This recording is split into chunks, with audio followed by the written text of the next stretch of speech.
On today's show, we have a special interview with comic book artist and writer Larime Taylor, live music performance and music video premiere by JC Sett, two guitarists duking it out in a guitar solo battle, and so much more. Here today on Band Brawlers Radio. Ay, ay, like hold up, this my theme song. Had to put the whole fam and the team on. Yeah. I'm on one, bitch, I'm on one. You say that this shit is hard, but it's really our fun. Who knew that all of this art would help create our funds? We the savior of the city, like this shit was Gotham. Somebody stop him. Previously on Band Brawlers Radio. When I lost the game to JRC, the roadie reload card was not properly played, and even worse, his partner, the other co-creator, Gan Yimke, he didn't call it. He didn't catch the mistake conveniently enough, and that's the only reason I lost. Fact of the matter is I got screwed on this, but it's not my fault. Let me make something perfectly clear. When I find out what really went down in that first game, I will find my way back into this tournament.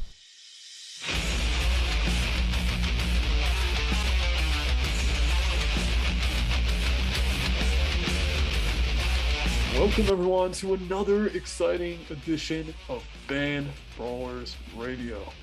I'm your co-host Gan Yimke, and today I'm not joined by Silva as co-host. I'm actually joined by J.R.C.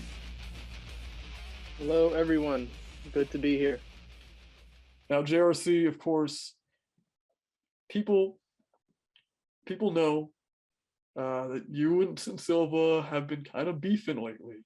I don't even want to say kind of. Things kind of escalated during the month off that we've had producing music and various other things. Since Silva took matters into his own hands, he was very upset about how things went down. With I'll stop you there, Gan. He didn't take matters in his own hands. I took matters into my own hands. And it's not something I'm proud of, but I guess you'll see the clip. We'll run the clip. Well, we did already run a bit of the clip. I will say, since Silva was very heated, I told him to cool off, that we all just shouldn't be in the same place. That's why we're not all in the same studio today. I felt like tensions were getting kind of high here, so it's best that we just cool off on that for now. Since Silva will be back on the show at some point, but as of now, I'm actually here to announce his suspension. See, You see, JRC, you may have said that you wanted that fight, but going back to the clips and what has been shown, he was looking for it. He was the one who hunted you down. This is all because he feels wronged. We understand. I'm gonna have a full statement on this as far as what really happened here with this Band Brawlers match. Yes, a couple of mistakes were made in the plays there, and that is on me as the person who was the referee in that match. And, that can't be happening. And JRC, you might have just laughed at what I said there, but you're not going to like this other bit of news I have for you here. I'm also revoking your win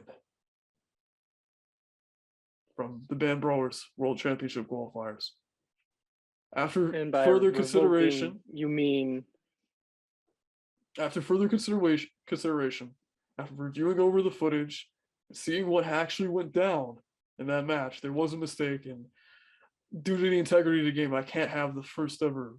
None of us, we can't have the first ever victory be done under some form of scrutiny. So, JRC, I apologize, but your win is revoked. You do have a chance to, of course. We all have a chance to enter back into the Band Brawlers World Championship qualifiers. But as of now, after further consideration, that is going forward what we're going to have to do.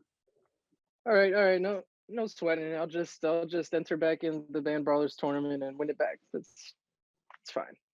Well, hey, that's a great attitude to have. Let's kind of switch gears here a little bit, because we've been getting an incredible response lately. 250,000 views on YouTube. We just hit over 5,000 subscribers.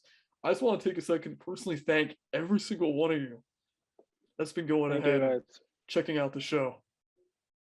What was this? You did a little, you I copying me here? was doing a little. Did you do that too? I'm singing myself I'm here. blessing the audience. You know, I feel Yeah, blessed. you know, we I got to feel bow. blessed that they've even checked out our show.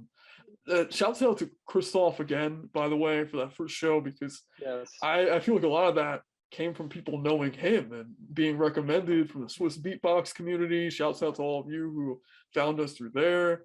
We're gonna keep grooving on. We're gonna keep moving and grooving. As you saw in the opening promo, there is going to be a music performance later on the show today. Also 47 Eyez On Me. You know, everybody killed it. It was a very successful first episode. It was lots of fun, and this one's going to be no different. So what do you say we just jump into our first segment? Let's rock on, because our first segment is about to begin. Today is a very special day. A special day unlike any other, because today is the very first ever guitar solo battle on the band Brawlers radio. That's right, folks. Today you're going to see two expert guitarists pitted against each other in 2 out of 3 rounds to see who is better at soloing. Let's go ahead and introduce the competition. Come on out. I'm the Alpha and Omega Destroyer of... hello. I will destroy and consume all around me. My name is... Tim?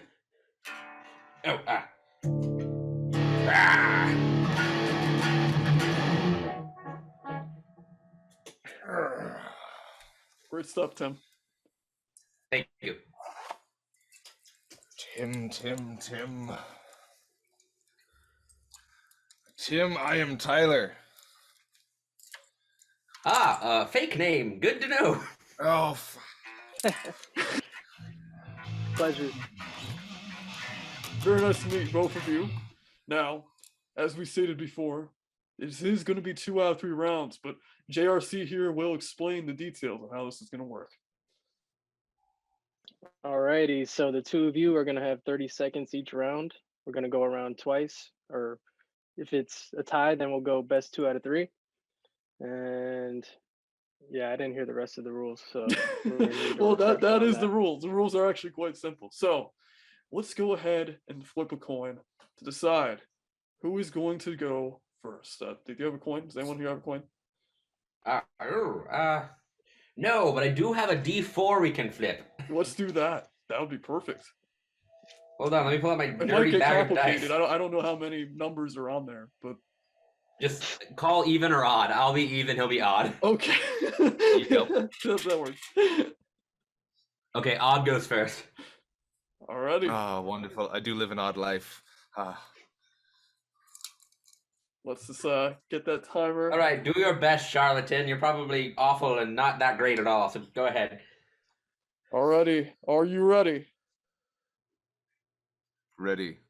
Set.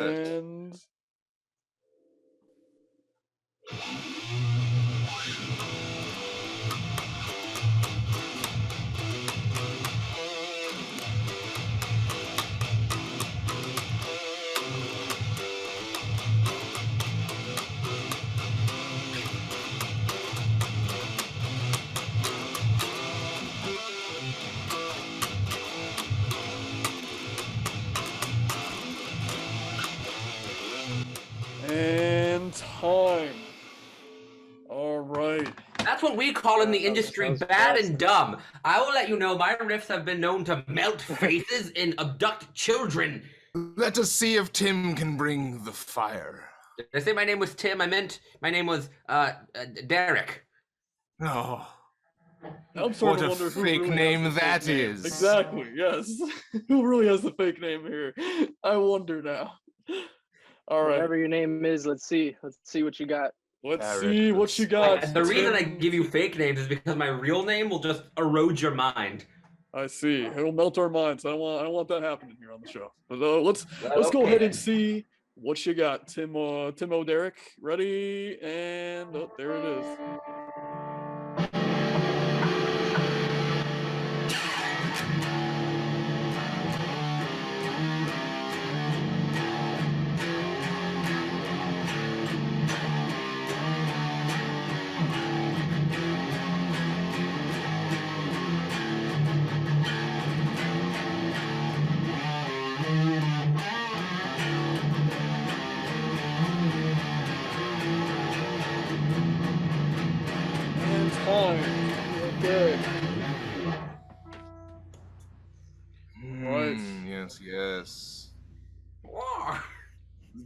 Jeez, quite was the spell there. Quite That a went by gnarly, quite a gnarly time I just had listening to that. Thank you. I learned that riff from an ancient warlord. Oh, well, I hope that warlord didn't teach you to cast any spells on us. You know. He did several. Oh well, let's not go casting those spells today. I think that might have been one of them. It was in fact 5 of them. Can you decipher which one was which? Ooh. Not only is this a game of parlor tricks, but it's also a game of parlor tricks. Well, on the topic of tricks and the tricks that both of you have pulled off here, let's take a second to analyze how both of these first riffs went here. Now, of course, if I were to just do like a quick comparison in my mind here, I would say that Tim Derrick, your riff here actually had more power behind it. Just from a first observation, I would say Tyler's riff here was I wouldn't say it's chill, it was metal, but it carried itself with a tone that basically kind of carried along the entire way. Whereas you, Tim Derrick, you brought the raw power that comes from warlords and wizardry. So I don't know, man. I'm thinking Tim Derrick won this first round. What are you thinking, JRC? Well, me as the guitar connoisseur that I am not, personally felt that both of them, they both kind of breezed really fast by. I don't know, 30 seconds might not be enough time to adequately see who's doing better here. But I do agree, Tim O'Derrick did have a really, like, I don't know, it just felt like it belonged in that 30 seconds. It was like in and out. It could be because I just heard you last, but yeah, I'll give it to Tim O'Derrick. Well, for the sake of that, we're gonna say Tim O'Derrick wins the first round. But just for the sake to make sure it's not that same feeling every time hearing someone last, let's just have Tim O'Derrick go first in the second round. Does that sound good to you? Ooh. That's all right. Let's do it. I knew I was going to win all the rounds, but this is definitely a trend that will continue on because I'm that good. Okay. Alrighty. Gentlemen, are we ready? 3, 2, 1.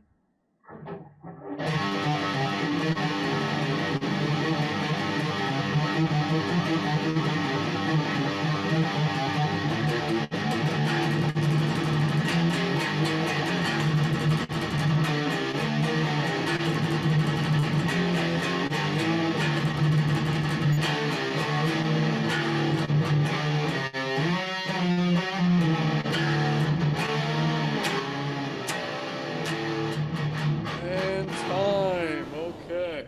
All right. That one was taught to me by an old cottagecore witch off in the coast of Scotland. I think her name was Patricia? I'm not sure. Oh, that is great fashion style. I'm sure they had great fashion sense. Well, are you ready, Tyler? Oh, I think I might be able to follow that, maybe. Alrighty. Ouch, my heart. Oh. Let's get this popping. 3. Oh, uh-oh. Out of sheer disrespect, I'm not even gonna watch. Well, you might want to listen at the very least. 3, 2, 1.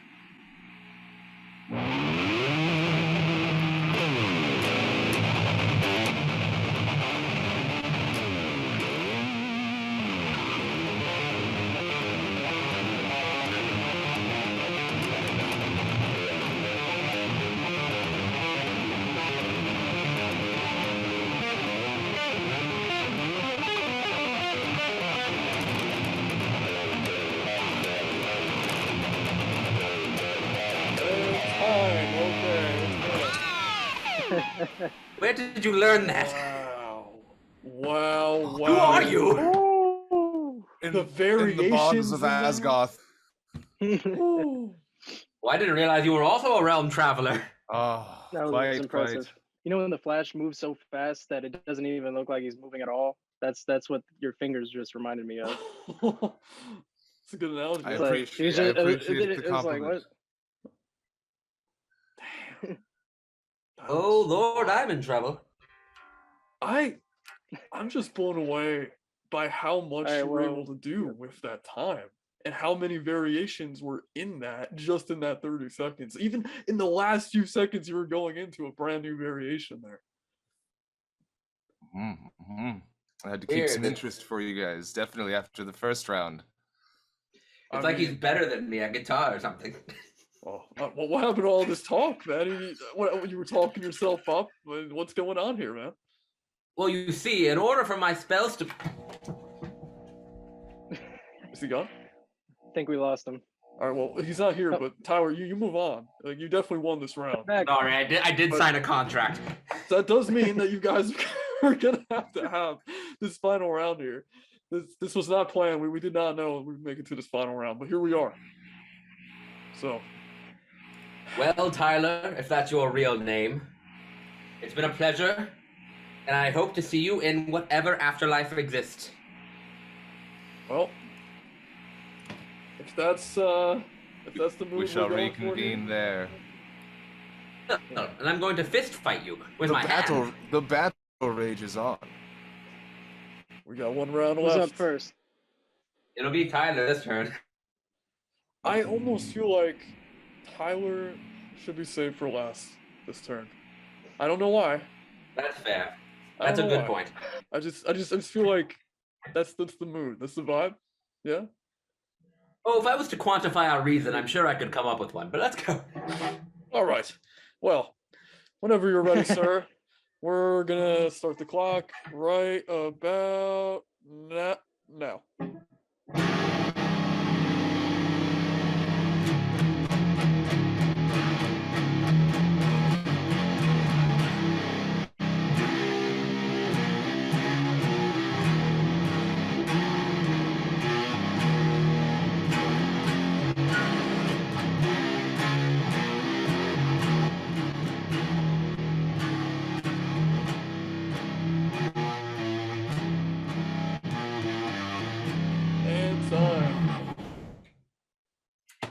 I feel like a volcano was about to erupt right there. Like, funny enough, I learned that one from a volcano. Yeah, I didn't know volcanoes could talk or teach guitar lessons, but I mean, They're very chatty and gossipy. Don't talk to them. They're kind of bitches. You learn new things every day. You certainly do. Well, Tower, on that note, let's get it started. 3, 2, 1, go.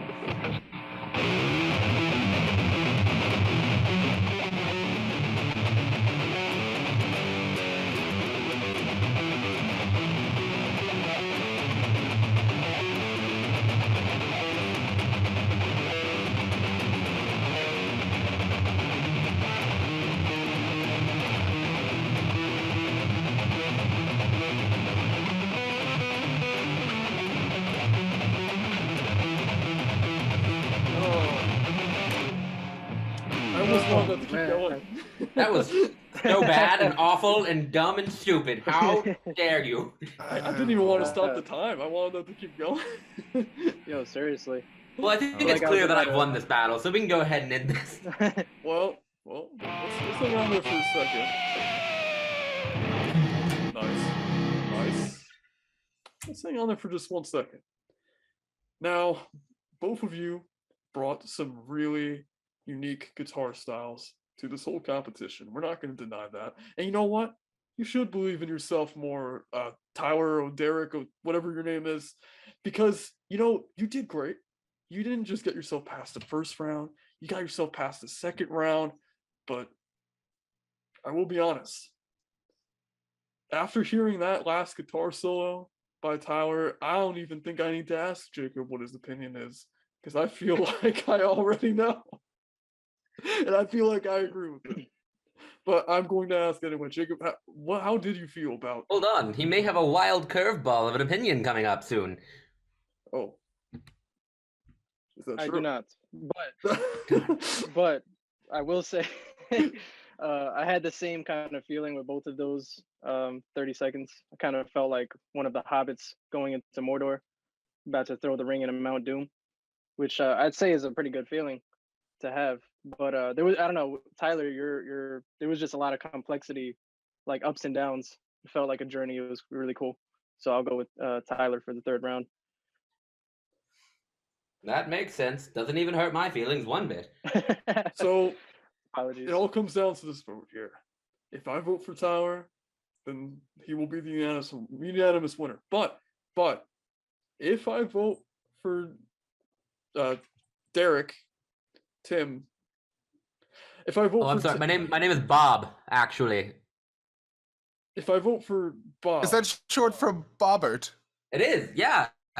Name, surprisingly. Go. this could take us into an overtime round if the vote is not unanimous in this round. So I'm gonna say it right now. I'm gonna say what it is. It's Tower. Ladies and gentlemen, it's Tower. Everyone else, it's Tower. No, it's cool. I'll just end my music career now while I'm ahead. Oh no, wait. No overtime. No, Tim, Bob. I'm hanging up my Derek. cape. Congratulations, you did this. No, Space Wizard. Oh no, the cape is No one has gone. called me a space wizard in a long time. You become a Not new since man. this buffoonery. Who am I even looking at anymore? What we could do to put you at ease is when we give our farewells, you can go out with like a 10-second thing, and we'll say farewell to you the last, Jim, Bob, Derrickson. Jim, Bob, Derrickson, Tim. Yes, you've got the names in their conjuncted orders. Yeah, the third. Yes. Well, let's actually just draw attention real quick to the fact that the two of you are musicians. You make your own music outside of here. People watching at home, you could see it on screen. Go ahead, check out the links in the description to see all the amazing rock and metal music, and also not just that type of genre. Bob over here, he goes by My a real different name is Logan for everyone watching, I by the was way. My literally name is just Logan gonna say he goes McCurdy. by a different name, you see. And he makes some very chill, atmospheric type of music that is very different from the metal you've heard today. And I will say it has a very unique style to it. So be sure to check that out as well. Thanks, man. I appreciate that. That's just me being genuine. And here's the thing, guys. I'm glad you guys joined us. I do appreciate that you guys were able to come on to the show today. And even more so for Thanks for anyone having out us. there who is, getting interested in band Brawlers, be on the lookout, because the band with music produced by these guys right here, Monsters After Sunset, will be playable when we go on tour this year.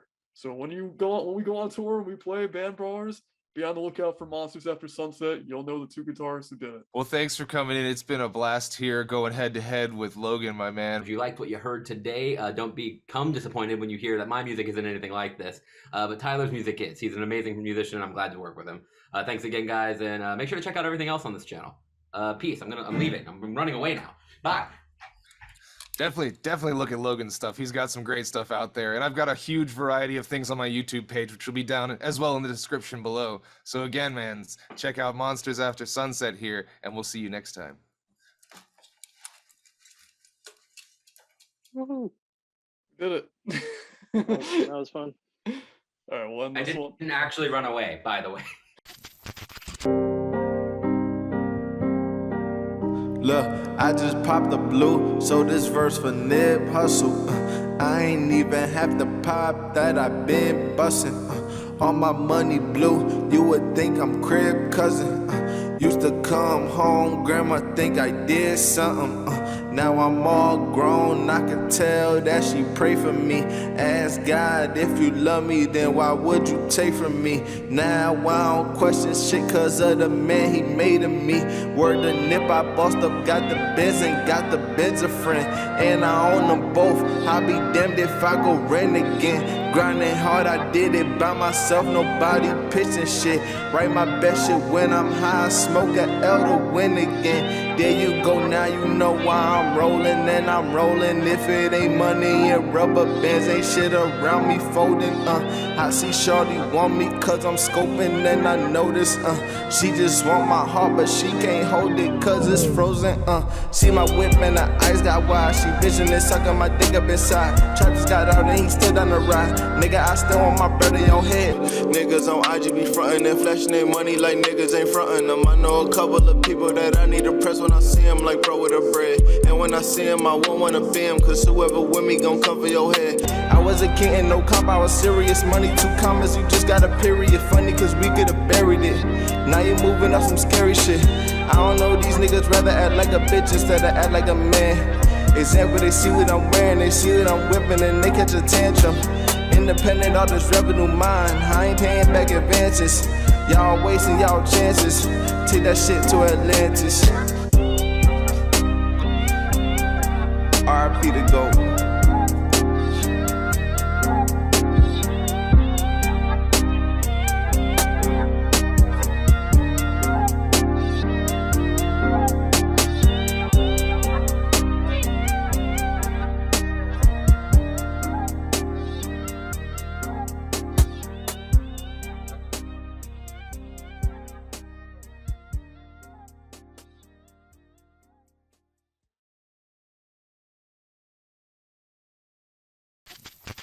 Today's guest is from the comic book industry. You may know them as Larime Taylor. Hello. For those of you not aware, Larime is the author, illustrator of A Voice in the Dark. It is an Image comic. We just read one of the issues last night. It was pretty awesome, I've got to say. So props to you, Larime. For people at home who aren't familiar with you, would you be able to kind of walk them through, I guess, the story of Larime Taylor? Like, what brought you to this point of picking up the pencil with your mouth, being able to draw in that way, and then transition that into a professional career as caricature artist, comic book artist, author? Poverty. Living in the middle of the Inland Empire desert in California, having job prospects, no way out.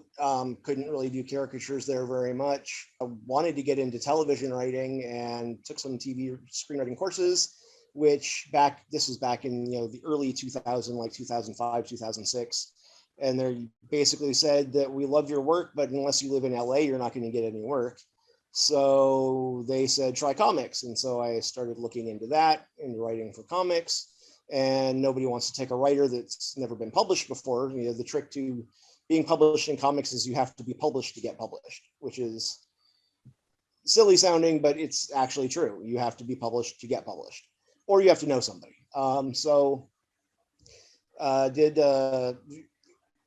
Originally was working on a different comic and hooked up with an artist that we eventually could not afford the page rates, and we're still friends and get along great and everything. He actually ended up editing some on this.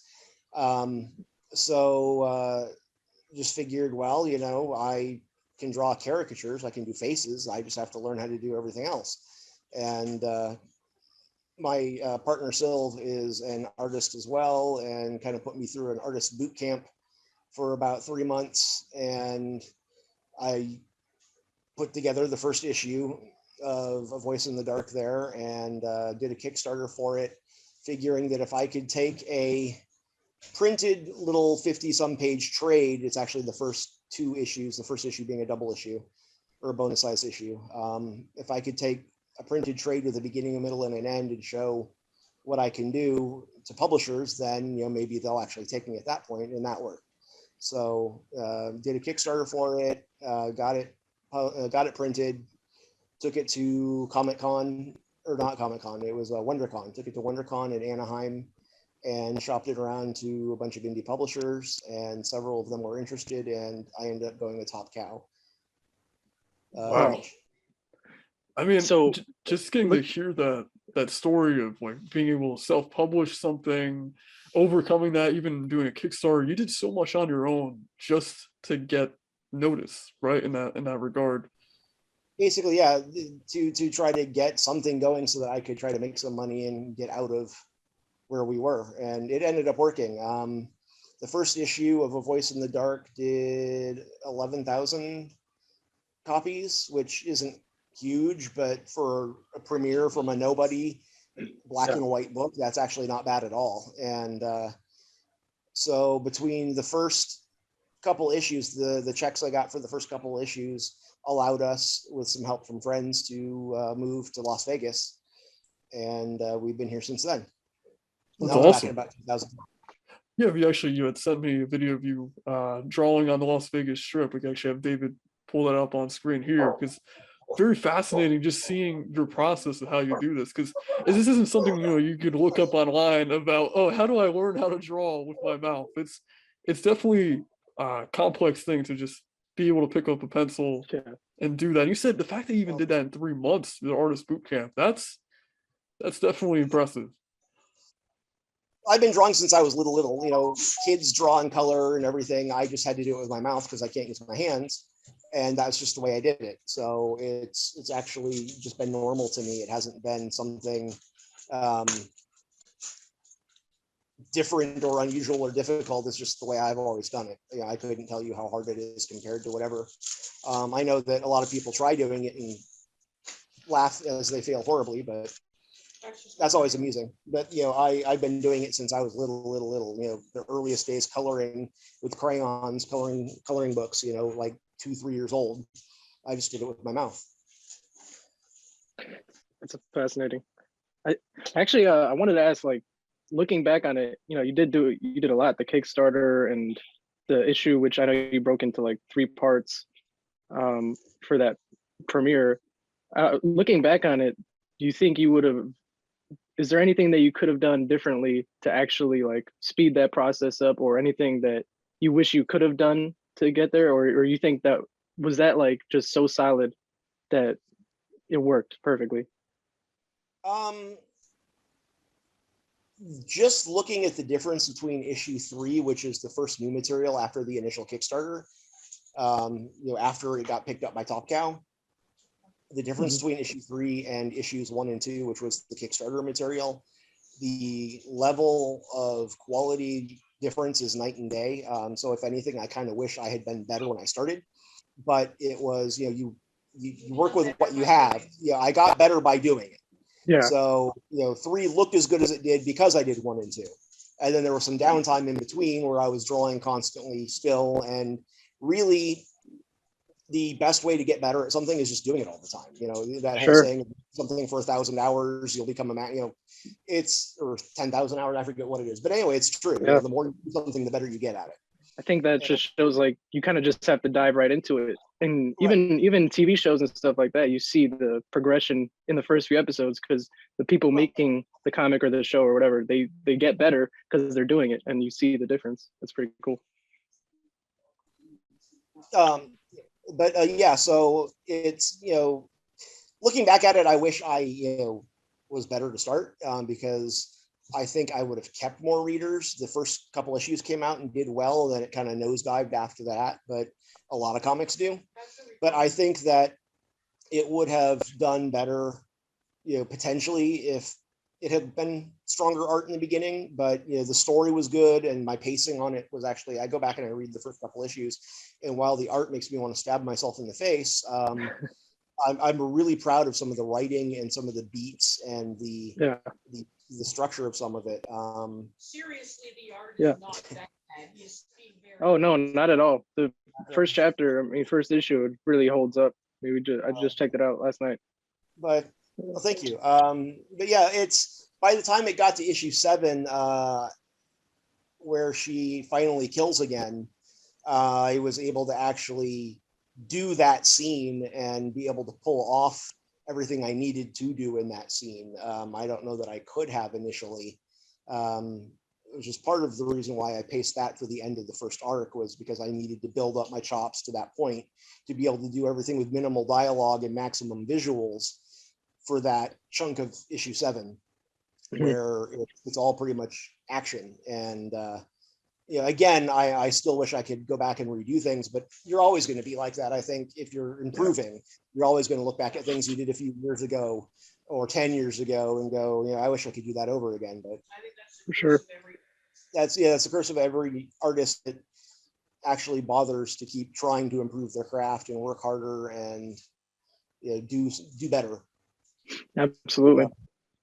And on that end too, of course you mentioned your partner Silv, who helps with the coloring for the comic, which I had saw you had mentioned somewhere about how she's basically legally blind, but is coloring the comic, which is also incredible to imagine, just given the amount of range on the rendering that you see for these comic book covers. She paints with her nose basically like 2 inches from the screen, squinting one eye. Paints directly on the screen like I do. Wow. But yeah, at the time that she was coloring those covers, had a tablet laptop screen where she could draw directly on, and I have a big Cintiq that I use, and so you're able to work directly on the surface over the art without having to. If you want to do something bad enough, then you just do whatever you need to do to get it done as best you can. And then when you're doing that, you try to make it the best you can. I look at that coloring, and like Larime, I can see some things I'd have done different, but I can at least be proud and say I did the best that I could with the colors, and if people were like, wow, that's great, then I did my job. I sold that book. Yeah. And Sylv started doing colors with issue 3. I did the initial covers, and then she started doing the colors on issue 3. Or I would do the line art and then give that to her, and the end results would be after she painted over it. It's just me on the feed right now because we have a new puppy, and she has to like puppy wrangle. So I have to get up at any moment and run across the house to chase the puppy. Upside down, so yeah. As dogs tend to do. That's why we love them. They're just fun little balls of chaos. I saw you named it. It was Zelda was the name? Zelda is our service dog. She's 7 years old. And then we have a puppy that we're also going to be training to be a service dog because we're both disabled. And the puppy's name is Zoe, which is the main character of A Voice in the Dark. So Yeah. And I can only assume, of course, where Zelda comes from for the other dog. Yeah. Zelda had a little perfect little triangle Triforce symbol on her tail when she was a puppy. It grew out into just like a splotch, but when she was a puppy, it was a perfect little Triforce. Triangle and a triangle. So we tried Zelda, and she immediately took to it. And I can see here, of course, like from that video, the defining feature of your art that's noticeable right away is the faces. I feel like a lot of people can instantly tell that you have a background in caricature art when they see the detail, the level of detail that you put into each character's face, not only just what we saw there, but in your comic books as well.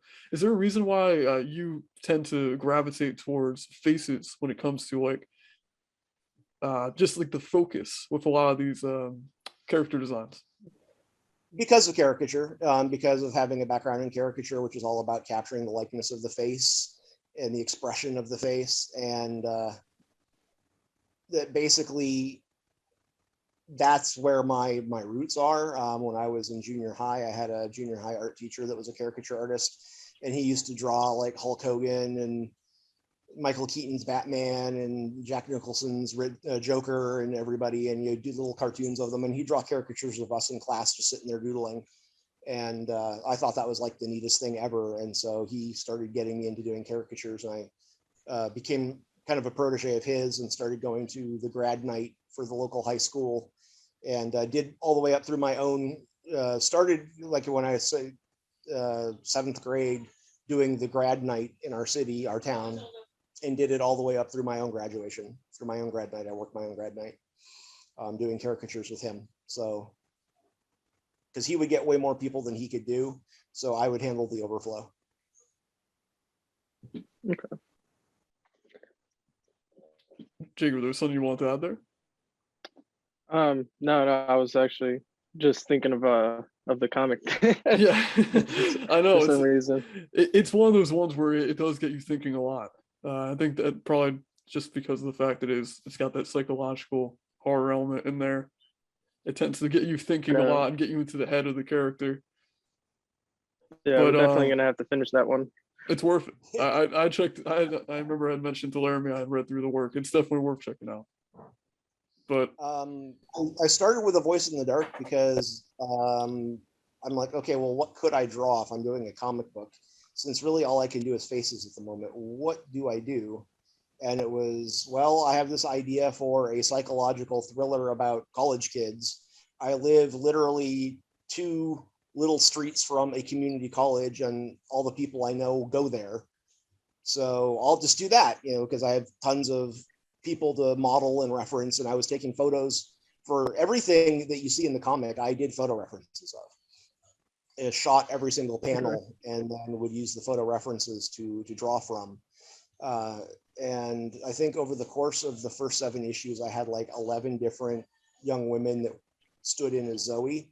So her body shape changes a little bit from issue to issue, or even parts of the issue, but I tried to keep it pretty consistent. But now I can use the models in like Clip Studio Paint, which I use to do comics, and just use the built-in modeling there. And I can do a lot more just off, the cuff, rather than having to reference everything. But that's how everything was done initially. It was all, I had to break it down with take the script, break it down, and shoot it like I'm shooting a movie, and direct it, and get the camera angles and get everybody posed and do that. But it made it interesting. It was an adventure. But it's awesome. Yeah, that's why that story ended up being the first story I did, was because, hey, it's all the resources are right around me. I may as well do that. And since then, have you? Sorry, go on. I was just saying, I'm not going to be able to do something that's like crazy high action to begin with, so I may as well start with something that I can. Yeah, I was actually just about to ask, like, since then, have you like delved into more, like, I don't know, high concept, like crazy action stuff, different types of panels? Or to be completely honest, the only other comic work I've done, except for A Voice in the Dark, is I did with Silv together. We did a 6-page short in the benefit comic Where We Live, which was for the victims of the 10/1 shooting here in Vegas. And that was put together by J.H. Williams. And it had a whole bunch of different contributors to it. Gail Simone, Neil Gaiman, Kelly Sue DeConnick, a whole bunch of people. And we had a little 6-page story in there. They wanted as much local involvement because Jim lives here, and we live here, and there's a few other comic artists that live here. And so he wanted as much firsthand kind of stuff. And the night of the shooting, I was actually out working the strip doing caricatures that night. Me being out there and still being here at home when everything happened ended up being our little 6-page story, was just what our experience was that evening. And I was a few blocks away from it, so I was never in any danger. But the total chaos out there, and it was like the worst game of telephone ever, where everybody thought the shooter was coming this way and that way. They're in that hotel and they just crossed the street, and people are stampeding, hundreds of people past you, just stampeding in a panic, and it was chaos. And then of course, because I had my cell phone in my arm, I couldn't answer it. So when she was like trying to get a hold of me, I couldn't let her know what was going on out there, or that I was okay. So it was an adventure. People blew up my phone saying, "Oh my God, is Larime okay? Is he out there right now? Do you know where he is?" And I'm like, "What's going on?" Yeah. And then saw the news and went, "Oh my God," and tried to contact him and couldn't. So the short is basically my attempts to try to get through to him and manage all these people freaking out, saying they're going to go to the strip with their guns. I mean, saying, "No, don't do that." Yeah. It's a war zone right there. Keeping up with people who are tracking the police trackers, and then him having to navigate himself off the strip and guide other people who were trapped out there and had no idea how to get out. And I mean, he says he wasn't in any danger, but at one point he comes out of the elevator and there's cops pointing their all in riot their assault rifles at me at him and everything else. That was kind of fun. There's a panel of that in yeah. And we drew that. And a lot of art for themselves too. And they've gone really crazy sometimes with the angles and the action and everything else. So they have definitely improved. If you were to do another comic, I think they could handle it. Mostly I actually kind of drifted out of comics because comics is hard to make a living. It's hard to stay selling. By the time A Voice in the Dark got into the second story arc, issue 8, issue 9, we were around like maybe 2,500 to 3,000 copies, which it was not making money at that point. I could actually make more money in a week doing caricatures out on the strip than I could doing an entire monthly comic. So when Silva got cancer and we needed money, now for treatment because no insurance, I basically switched full time to caricature and kind of haven't gone back into comics. I've toyed with some ideas and actually pitched a few things that didn't go anywhere. So I have my opinions on some of the industry, but I they've just kind of turned into other directions. Ironically, one of the things that COVID has done is it's actually opened up Hollywood. I said that when I started out, I wanted to write for television, but they said if you can't live in LA, you can't write for TV. It's different now. Now you can, and we actually have 2 TV shows in development. One of them is A Voice in the Dark. I wrote the pilot for it, and I can't really say too much, beyond that. I am involved. We wrote the pilot. We developed it for TV with the company that has the rights to it, that optioned it, and it's moving forward right now. It's still in development as opposed to production. It hasn't been sold yet. And then I have another project that I developed during COVID that I was going to do as a webcomic, but decided to just do for TV. That's called Sex on Wheels, and it's about disability in art and comics, and it's told from the point of view of a early 20s young woman who has my condition and draws with her mouth, paints with her mouth, and does pinup girls, and does the comic book convention and sci-fi convention circuit selling prints and things like that, and is trying to break into comics. And her roommate is best friend / roommate / care provider is a cosplay model and webcam model, and kind of gets her into the webcam end of things. And so it kind of explores disability and sexuality and art and beauty and things like that. That sounds fantastic. Yeah, that sounds like something we don't ever really get to see out there in the market, just in terms of different perspectives and different stories told. That's definitely haven't heard that. A company called Color Farm picked it up, and Color Farm is run by Erica Alexander, who was Cousin Pam on the Cosbys way back when, and she was in Living Single. She was the youngest of the roommates, Queen Latifah's roommates. She was the kind of aggro bratty one that always gave the others attitude. And then she was in Black Lightning as the powered teacher that was mentoring his daughter on her powers. Anyway, she has her own production company called Color Farm. And what they do is they go around looking for underrepresented voices. And Color Farm took Sex on Wheels to a group called Warner Media 150, which is a foundation funded by Warner Media, but separate from Warner Media, that also looks for underrepresented voices and stories to try to get them more representation in media. And so they actually hooked it up and they liked it and they took it. So we have a first look deal with Warner Media, which means like HBO Max and like that. That's great news. Wow. Yeah, things are looking really well for you right now. Congratulations on that. Seriously. Thank you. So still do the caricatures and stuff for now because got to eat and and yeah, actually if the TV stuff picked up and I didn't have to draw the comics myself anymore, I would be able to start writing and paying artists and do more comics. It's I much prefer writing to drawing the entire comic, but when you can't afford an artist and you are your own artist, you do what you can. So that's great.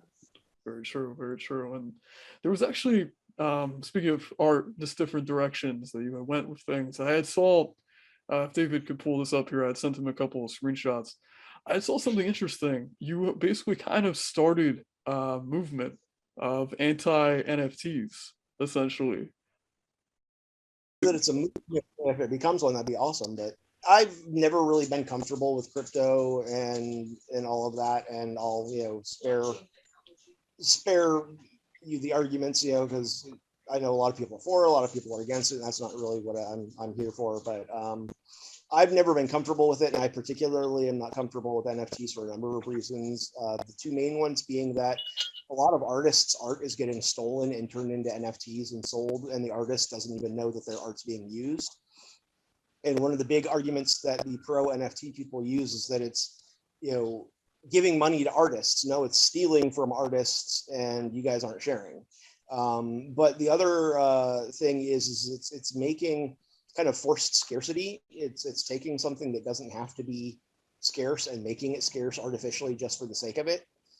And as a digital artist, I can appreciate the desire to have a digital original, because if I could sell originals, I could sell my art for a lot more. But because they're all digital and I either print one copy off and send it to them, or they print it or whatever, it means that my art sells for a lot less, because it's not on canvas one of a kind or on paper one of a kind of a thing. So I can appreciate that. But what I started doing was I would do a drawing, and usually it's black and white line art so that you can also color it. And the whole idea is I'm just giving this away. I do a drawing, I put it up, anybody can take it, anybody can download it, they can print it, they can do whatever they want with it. Preferably not make it an NFT, but they can do whatever they want with it and color it, put it on their wall, do whatever, I don't care. And the idea being that if you like it and you appreciate it, leave me a tip. And kind of putting out a tip jar with my PayPal and my Cash App and things like that, so that if people do want to tip, they do want to show their support, they can. They don't have to, but they can. And it's actually done okay. The Grogu one I did, the Baby Yoda one I did, I actually got quite a bit of tips off of. That also went really viral and ended up getting, I think, like close to 10,000 retweets and like 15,000 likes or 20,000 likes or something. It's one of the most viral things I've had in a while. And it got a fair amount of tips. And then I've done a few since then. I need to do another one here soon. It's been a while. But the idea being that one thing I've learned from doing caricatures out on the strip, where I also work for tips, it's whatever you want to put in the jar. I can't charge, because the way street art works is that you are a performance artist. You are simply performing and expressing yourself. You are not charging money for a product or a thing. If people want to put money in your tip jar, that's up to them. They can do that. They don't have to. So whatever people want to give me for the caricatures I draw is up to them. I can't name a price. I don't name a price. I can't suggest how much they put in. But one of the things I've learned over about 8-9 years of doing this now is that if I trust in the general kindness of strangers, I'm often not disappointed. Is that more often than not, the kindness of strangers wins out. And that, it's kind of reaffirming, in a very bleak world, that that's still the case, that they're one-on-one individual personal level, people are still pretty decent. As toxic as we can be online and as toxic as we can be in the media with each other, on an individual level, people are still pretty decent to each other. And so it's the idea that if I put out a piece of art that I spend some time on and people like it, they can do what they want with it. They can enjoy it however they want. And if they want to, they can help support me making more. And it's done okay. It's like working out there on the strip. Sometimes you get nothing, sometimes you get a little bit, sometimes you get that random 100 that just comes out of nowhere from somebody just watching you draw. You're not drawing them, you're not drawing for them. They just put $100 bill in the jar and walk away. And that changes your day, so it's very much been an experiment that I wasn't sure how it would work online as opposed to in person. And but it's actually been okay online too. And so it's worked out so far. And I've seen a couple other artists trying it too. We'll see how it goes. I don't expect it to be a thing. If it became a thing, that'd be great. I think artists could all use more money, and it's hard to get commissions. And then there's the whole argument when it comes to art and commissions of, what is the fair price for a commission and how much do you charge? And people always want to lowball you because most people don't understand that art is work. They just think that art's fun. You have a talent, you're good at something, you have fun doing it. So why should I pay for that? It's like people that build things, like building things, they get paid to do it. People that, do the stock market, get a rush off of it, they get, why shouldn't artists get paid for their work too? It is work. Artists' time is what you're paying for. When you're commissioning an artist, you're really commissioning their time. That's always something people forget about. They never put that aspect out there. They never think about that for some reason. And it's not just their time, but it's the time it takes to draw it, but it's the time that you spent getting good enough to draw it. It's all the time that you took practicing. It's all the time that you took studying and learning and getting better and grinding away to get to that point.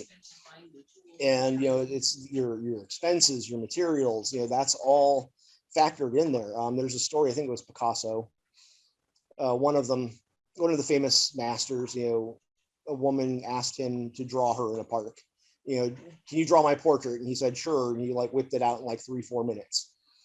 And she said, how much? And he said, $500. And she said, it only took you a few minutes. He says, it took me all my life. Exactly. I've spent my entire life building up to drawing this.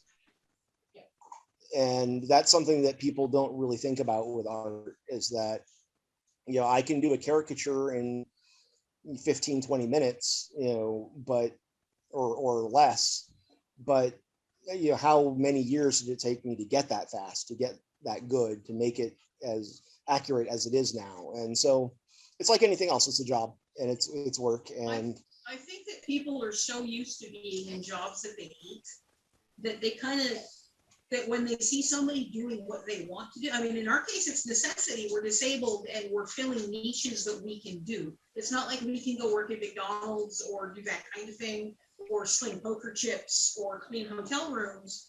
We're making art because that's our skill set. That's what we can do. Yeah. But people are so used to being in jobs that they hate that they think if you're working, you must hate your job. But plenty of few jobs that they enjoy and get paid for it. And there are times that I hate my job. I'm sure. Comic days, I used to say that artist me hates writer me, but because artist me be like, why did I think I could draw that? And why did I write it that way? I can't draw that. Or letterer me would then go, none of you assholes gave me any space to put the lettering in. And that's a problem we run into ourselves when we make comics. You comic yourself, you have all kinds of arguments with yourself. All that fancy dialogue that you think is so awesome and clever and witty, it's got to go somewhere. And it has to fit while also leaving room for the art to tell the story, and so you learn a lot about choosing your words. I paint all this glorious background stuff and it would just get covered by a couple bubbles. So yeah, that happens. I'd be working on something and I draw a neat little detail in the background and then I'd sigh and go, that's going to get covered up by word balloon. But it was there. And so, but yeah, that's all things that you learn. It is work, all of it's work. Art is work just like anything else. There are days when, musicians, chefs, painters were all creative types, the writers, all creative types hit walls and feel like they just don't want to work today. And art is whatever it is that they create is just sucking the life out of them. But, you get up and you do it and you push through it and you keep working. I think that's why so many creative people too end up doing drugs or taking stimulants or whatever, just to because there's those days where you just have no inspiration, but you still have to produce. And some people can't push through it or grind through it, and that's what you got to do is grind through it. And so the days I don't want to do it, I just get up and do it anyway because I have to. Like I said, when people ask me, what makes you inspired to create? Poverty makes me inspired to create. Not having a roof over my head, not having food to eat, not being able to pay the bill next week. That's what makes me get up in the morning and do art. And it sounds really depressing and disappointing, but if we're honest, that's the core of all of it. Everybody gets up and does what they do on a daily basis because they need to get by. Sweetie and I are estranged from our families, and we're both severely disabled. So to be able to live independently off the street or outside a facility or back with abusive relatives or caretakers, all of which we've had to deal with, we have to work. We have to work every day.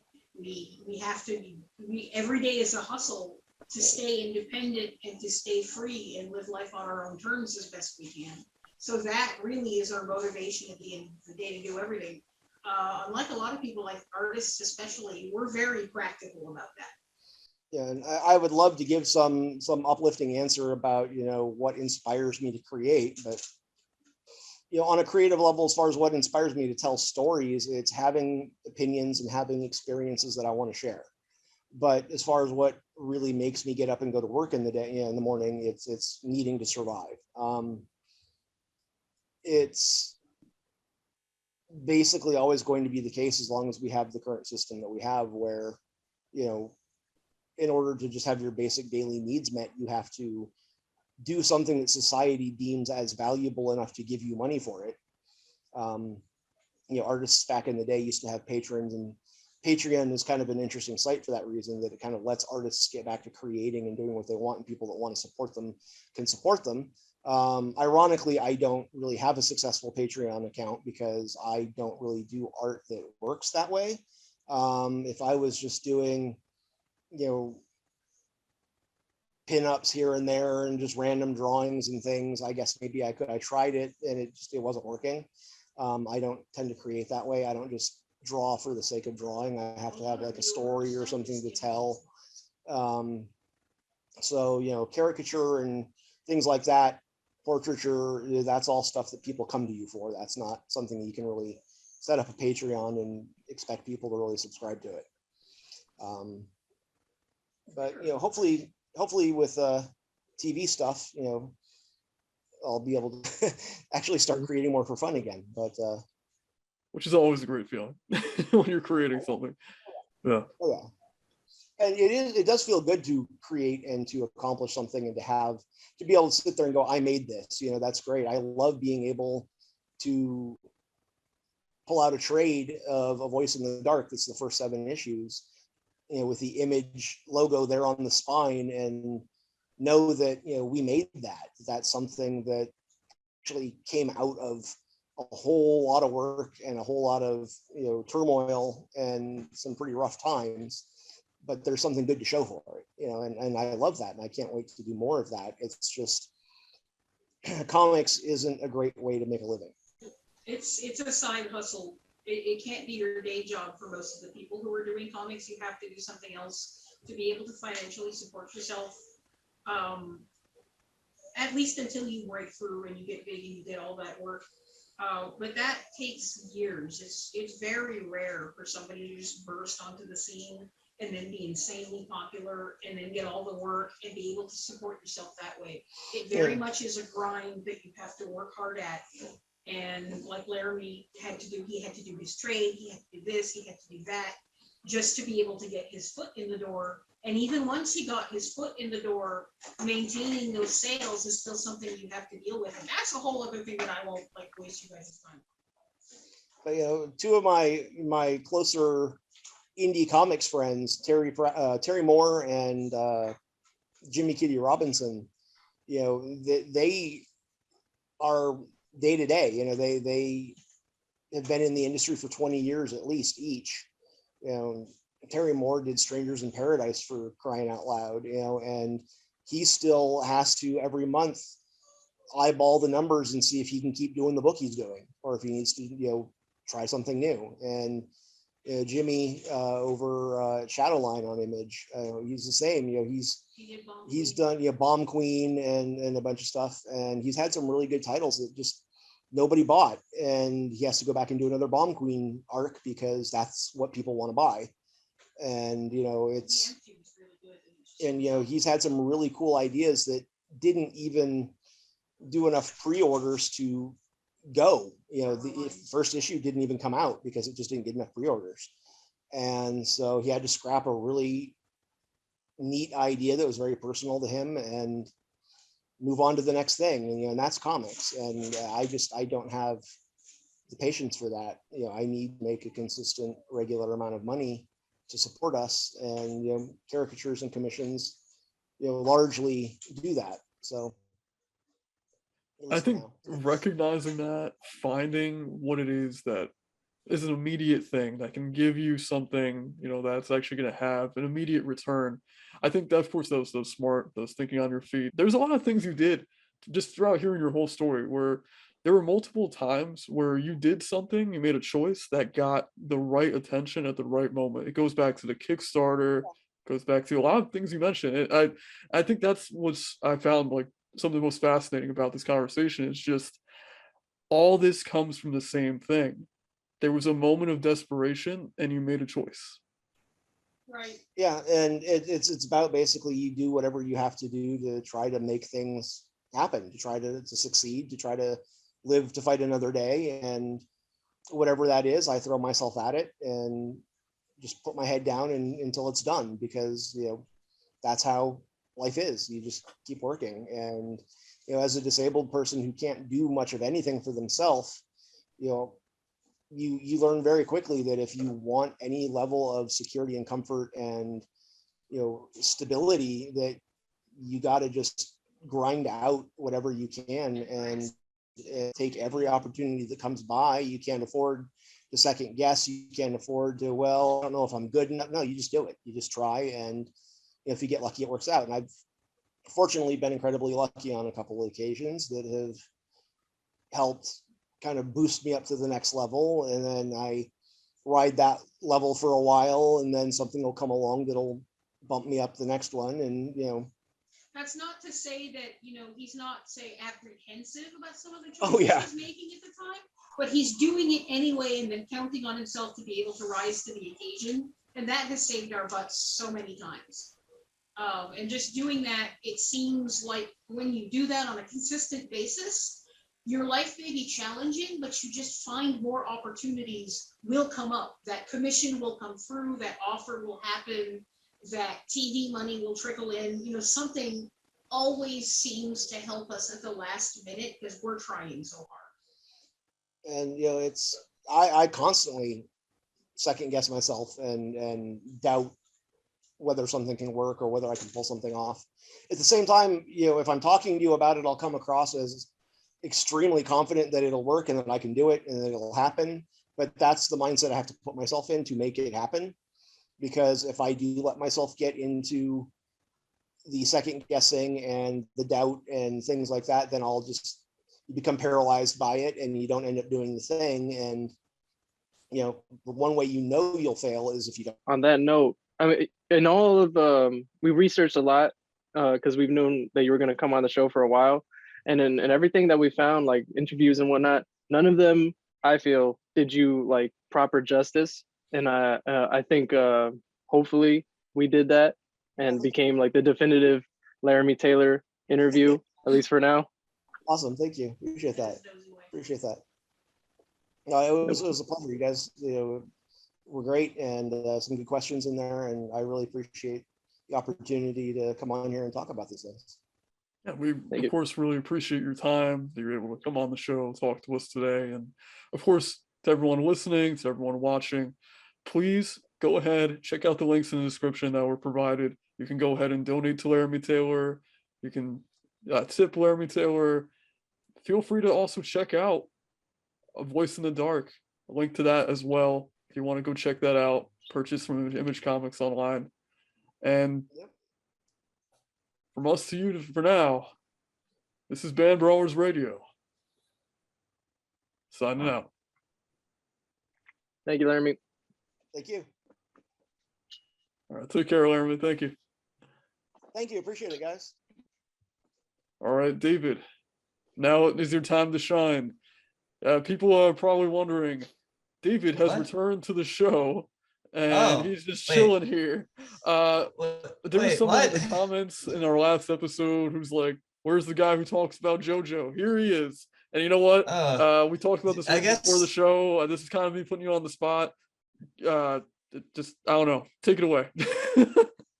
Hello, the one commenter that remembered, I guess. Wait, what am I supposed to answer here?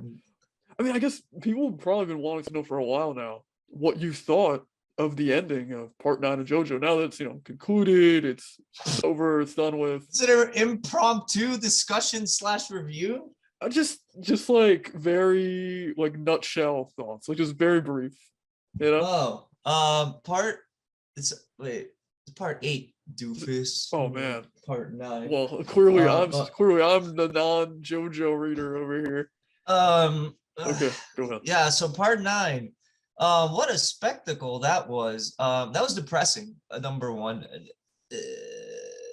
I'm gathering thoughts right now. You kind of like put me in thought, but yeah, no, that ending was depressing, but I thought it was cool. I thought it was like an interesting way of ending it. Lots of death, grieving, dealing with your consequences. I'm like, wow, man, this is just ended and they moved on with their lives. It was like not a grand ceremonious JoJo ending as you think how JoJo endings are. It was more like, oh man, we gotta deal with this for the rest of our lives now.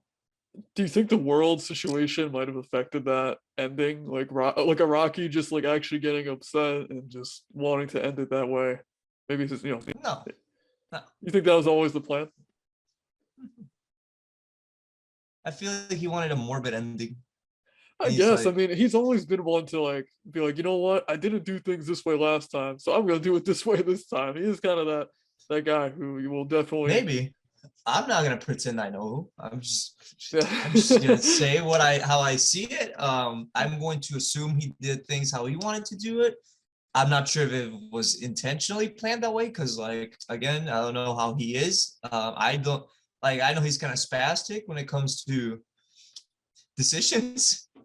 Because like apparently like everyone knows at least people that are like JoJo enough, the Fugo thing where he's like, hey, Fugo's gonna be a traitor, and guess what? No, he didn't, because Araki was depressed, and all of a sudden he's like, I'm depressed. I don't want to make this happen. This is too sad. So yeah, that's why I'm thinking like maybe his mood affected the ending in some way.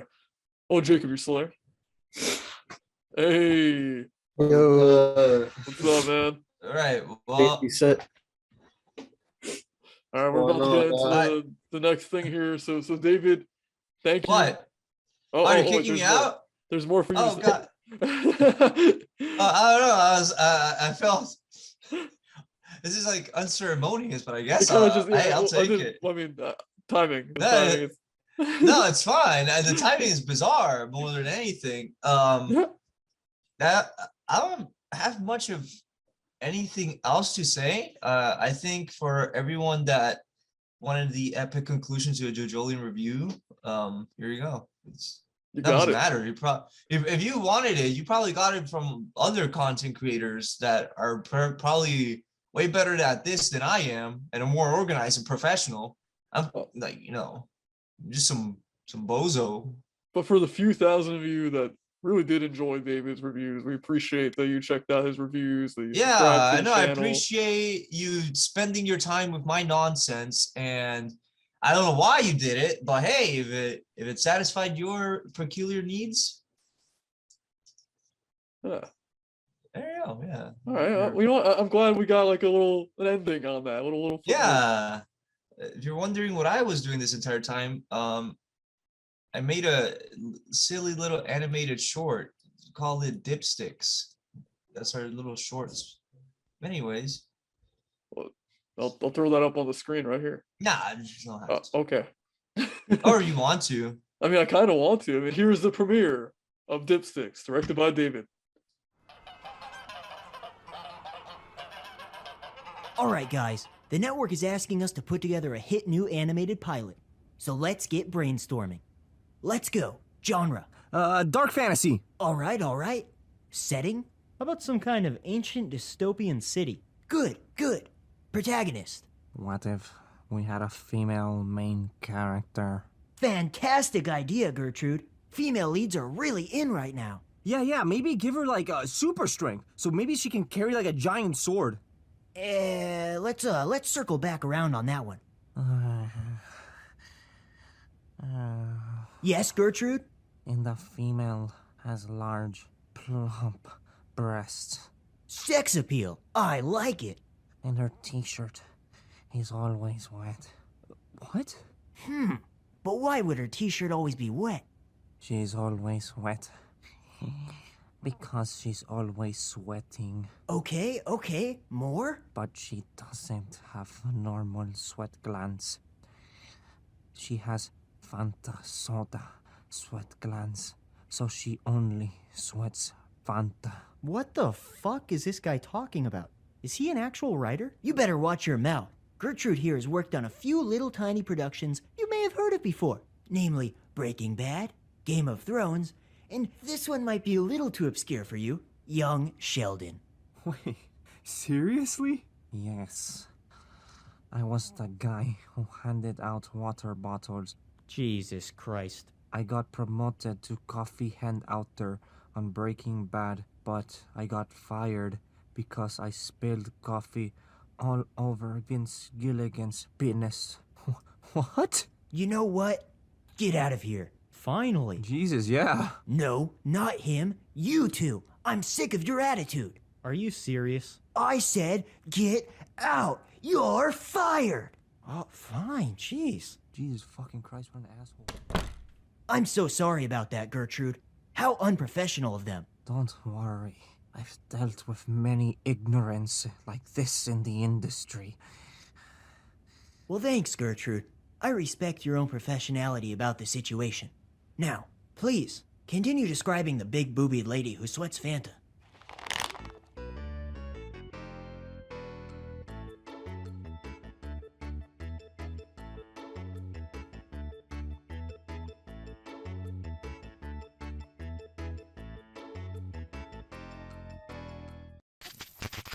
With me, one of my best friends, Anthony Reyna. Thank you for joining me. Back again. Back again, indeed.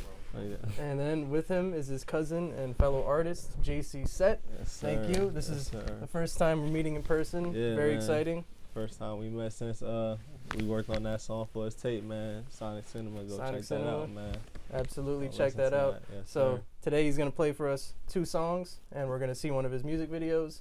He's got a tape coming out soon. We're not gonna say when or how soon, but very soon. Yeah, very that might have been saying very how soon. Sooner than you think, yeah. Very soon. Sooner than you think that S550 gonna come out, man. So come out, long awaited. Yep, absolutely. So what songs are you gonna play for us today? I'm gonna do PJ. It's the first one.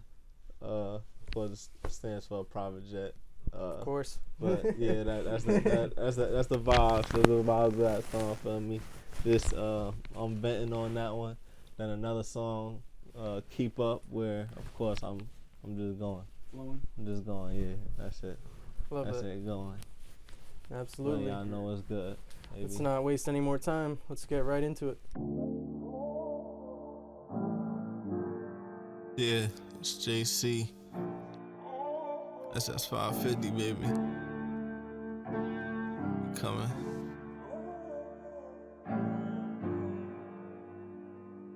Yeah.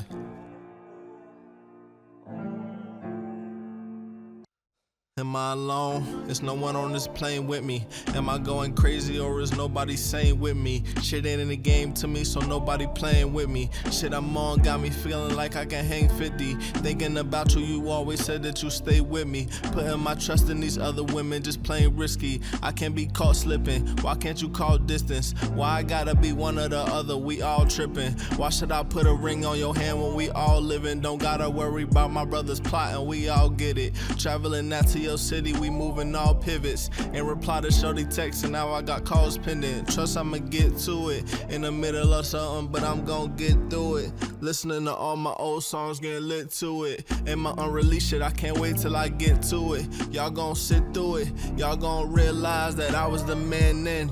Made me feel like I was wasting mad time back then. A wise man told me, you gotta live in the now. So I spent 20 bands on some jewels and they making me smile. Quickly regretted certain family members start hating.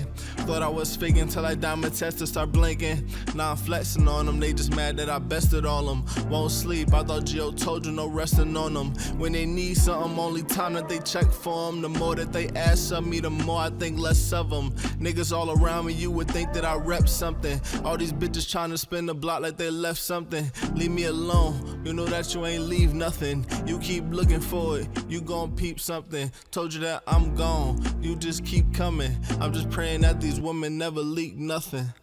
Yeah. Yeah.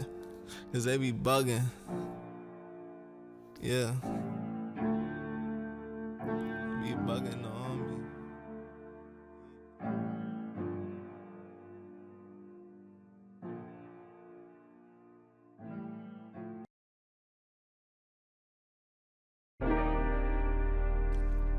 Yeah. Let's go. No. Wish I was like what shit. Everyone happy, the family making good moves. Yeah. Everyone happy, the family making good moves. Couple companies, we making our own rules. About to run up 100 in 2022. And that's just me, my bros making that too. Just got here and I'm fucking the streets up. Said they looking for you and they ride heat tuck. I don't give a fuck, I'm wired with my seat up. They gon' have to keep up, I'ma make them eat dust. 100 degrees in Dallas and I'm heating up. Money blue like Ben Frank, throwing C's up. Spinning change at Domain on summer days, bees look. Got me out here ballin' with the sun like D-Book. I just be going and I don't never need hooks. I work too hard, think I don't need luck. I got my bros with me, niggas, we teamed up. My niggas eating off you, you don't even see much. Love so blind to them, you don't even notice all them weak ass links while your chain not holding. Money in the open, you ain't even holding. Niggas move looser than they first time rolling. I don't know nobody, so I roll with two hammers. Like a bad wood, I'm a real loose cannon. Taking it higher cause I don't really do standards. My green getting bigger and bigger like Bruce Banner. I remember freshman year, how can I land them? Now I pick her up from the airport, she landing. I just took a girl, I ain't even want it for ransom. I feel like a kid again cause I just want to pants her. Yeah.